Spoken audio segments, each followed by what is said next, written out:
जय मसीह की दोस्तों, आप सभी को स्वागत करता हूं कि इस विषय को आप समझें।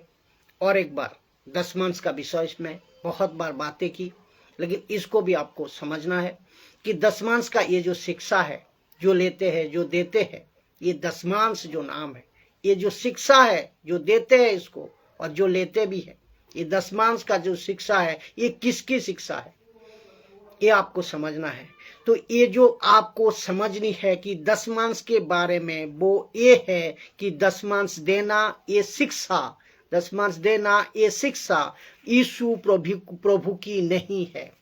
दशमांश की शिक्षा ये जो है देना, ये प्रभु यीशु की शिक्षा नहीं है, बल्कि ये शिक्षा संस्थाओं की है। तो जो संस्थाएं है, जो चर्चेस है, वो सिखाते हैं कि जैसा कैरिस्मेटिक वाले इसको सिखाएंगे, जैसा पेंटिकॉस्टल वाले इसको सिखाएगा, जैसा कैथोलिक वाले भी सिखाते होंगे, साथ ही साथ बाकी जितने भी है जो बाइबल के अलग तरीके से, बाइबल को अलग तरीके से लेते हैं, वो पक्का सिखाएंगे।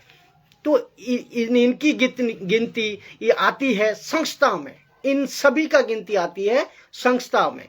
तब जाकर लिखा है संस्था बहुत कुछ सिखाता है जो बाइबल में नहीं है, जो बाइबल में नहीं होती। संस्था बहुत कुछ सिखाती है जो बाइबल में नहीं होती।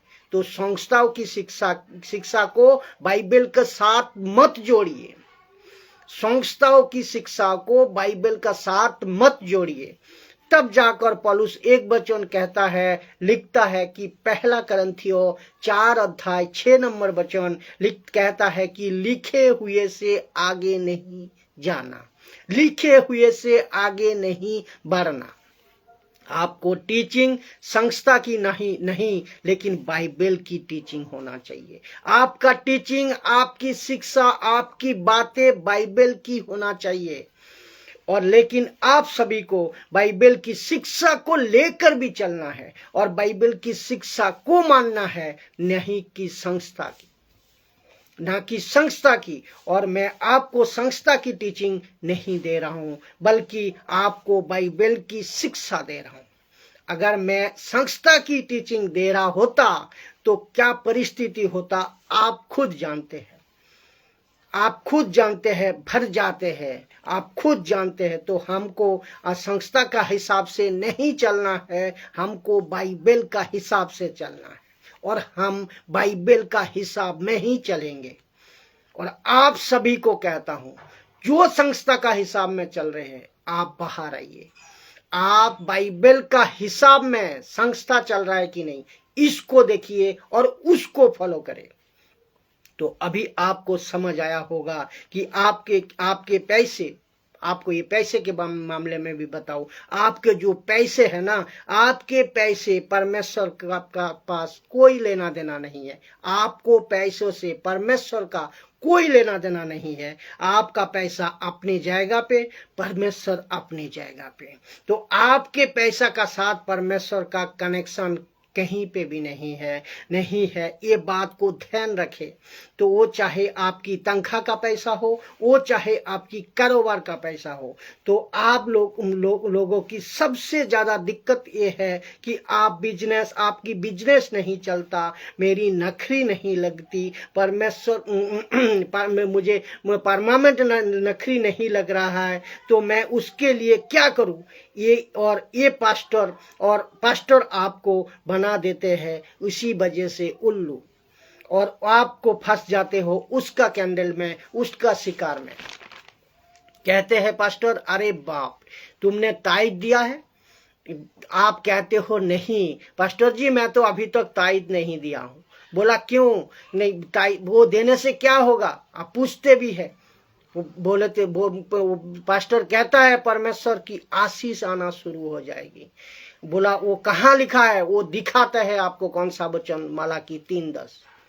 जिसका मैं प्रचार कर चुका हूं, इसको मैं प्रचार बना चुका हूं, और इसको कहते हैं दुनिया का सबसे बड़ा धोखा आपके साथ हो जाता है। क्योंकि और जिसको चक्कर में अब पैसे के लिए, किसके चक्कर में, पैसे के चक्कर में, और मैं आपको बिल्कुल साफ कहता हूं, आपके पैसों से परमेश्वर का कोई लेना देना नहीं है। सुनिए, लोकल पास्टर का हिस्सा में जो कहते हैं लोकल पास्टर लोग, उसको सिखाते क्या है, ताई देना है, उसके हिसाब से बोल रहा हूं कि ताई देना है आपको, कहते हैं, और आपको कहते हैं कि आप ताई दोगे तो बिजनेस आपको चलेगा, आप सक्सेस हो जाओगे, ताई देना शुरू कर दो तो आपकी नखरी लग जाएगी, परमानेंट हो जाओगे। ये बकवास है, ये बकवास है। ये आपको पास में बहुत आशीष आएगा, ये भी पाप करते जा रहा है, पाप करते जा रहा है। छुप छुप के दारू पीना, छुप छुप के गलत काम करना, थिएटर जाना और सिगरेट पीना, वो गालियां बकना, उल्टी सीधी कामों को करना, संसारिक और सब कुछ करते हैं, और कहते हैं देखो पास्टर जी मैंने तो ताई दे रहा हूं 5 महीना से, 1 साल से, लेकिन ब्लेसिंग नहीं आ रही है। कहां से आएगी ब्लेसिंग? क्योंकि तेरा रिश्ता प्रभु के साथ ठीक नहीं है, और पास्टर को ताई देकर ताई का पीछे लगा पड़ा है। मेरा थोड़ा दिमाग लगाओ, और जब से खेरी शिक्षा का प्रचार शुरू हुआ है 2020 से, पूरी दुनिया में, पूरी भारत का बाहर प्रचार करे, जिसका द्वारा आज सोशल प्लेटफॉर्म का द्वारा या प्रैक्टिकल में गलत शिक्षा के विरुद्ध में बहुत पास्टर, बहुत विश्वासी वीडियो को देख रहा है। आज खेरी शिक्षा का प्रचार को सुन, थैंक यू जीसस, धन्यवाद यीशु। तो जब से ये शुरू हुआ है, तब सोशल प्लेटफॉर्म का द्वारा खेरी शिक्षा शुरू हुआ है। सोशल प्लेटफॉर्म बोलो तो गवाही का साथ आज आ रहा है, आज समझ पा रहा है कि गलत शिक्षा को छोड़कर वो सही शिक्षा में आज कलीसिया को स्थापन कर रहा है, कलीसिया को चला रहा है, प्रचार को कर रहा है। तो आपके पैसे से परमेश्वर का कोई लेना देना नहीं है, ये बात को समझे। आप अपना जीवन को ठीक रखो, आप अपना जीवन को प्रभु का साथ ठीक रखो, प्रभु को साथ में मजबूत रखो। अभी प्रश्न उठता है कि पैसों को तो क्या करें? तो आपको जो प्रभु ने दी है, नौकरी हो, बिजनेस हो, काम हो, आप उसमें मेहनत करिए, आप इसको पैसा कमाएं, आप बच्चों को पढ़ाएं और खुद मजबूत होकर और बिजनेस को बढ़ाएं। फिर पास्टर को क्या करे? सवाल उठती है। अगर आपका दिल करे, आपका इच्छा करे, बिल्कुल दो।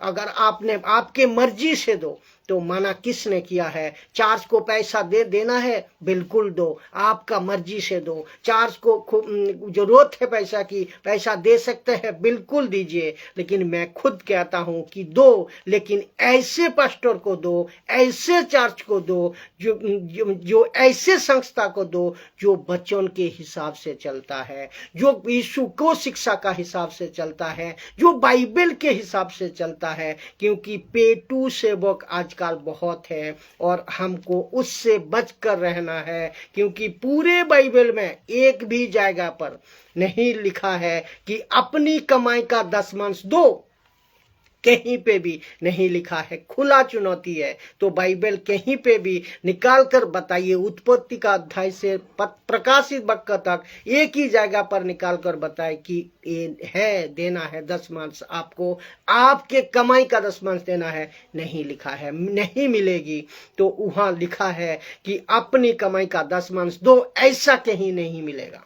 तो इसको समझना होगा और समझे। पैसा देना, आप एक बात समझे, पैसा देने से या ना देने से आशीष आती है, पैसा देने से आती है, नहीं देने से नहीं आती, ऐसा कुछ नहीं। आप पैसा देने से श्राप, नहीं देने से श्राप आएगी, ऐसा कुछ नहीं। और मलाकी 3:10 को दिखाकर, डर दिखाकर ये देख लो, अरे यार दोगे तो आशीष आएगी, नहीं दोगे तो श्राप आएगी। उसके चलते आप मसीह लोग क्या करते हो कि घबरा जाते हो, डर जाते हो, डर का शिकार हो जाते हो। और जिसके चलते होता है क्या? अरे बाप रे, आपने प्रभु का अगर आपने नाराज कर दिया तो अपना, मेरी नौकरी, मेरी बिजनेस आपका लगता है, आपको लगता है प्रभु ऐसा करेगा? आप सोच को देखिए, जिस प्रभु ने आपको सांप के लिए आजाद कर दिया है। एक वचन को सुनिए, रोमियो 7:6 कहता है, परंतु जिसके बंधन में हम थे उसके लिए मरकर अब व्यवस्था से ऐसे छूट गए, व्यवस्था की ऐसे सिस्टम से छूट गए कि लेख की पुरानी रीति पर नहीं वरन आत्मा की नई रीति पर सेवा करते हैं। तो आप सोच को देखिए, प्रभु ऐसा करेगा? तो हम लोग छूट गए हैं। लिखा है कि पुरानी हर एक लेख पर और उस बंधन पर हम नहीं है अभी।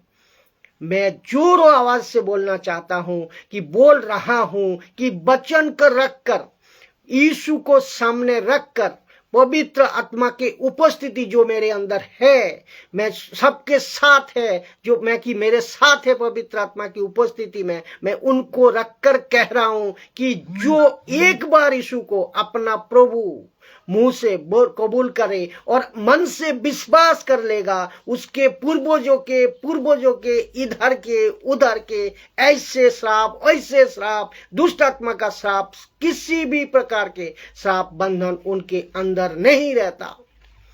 वो चाहे कहीं के भी पास्टर अगर कह दे कि आत्मा मुझे बुलवा रहा है, आत्मा मुझे बोल रहा है, तो बकवास है। वो आत्मा आपकी बकवास है, वो आत्मा आपकी दुष्ट आत्मा है। परमेश्वर की आत्मा कभी नहीं ऐसा बात कहेगी, कभी नहीं ऐसा बात करेगी।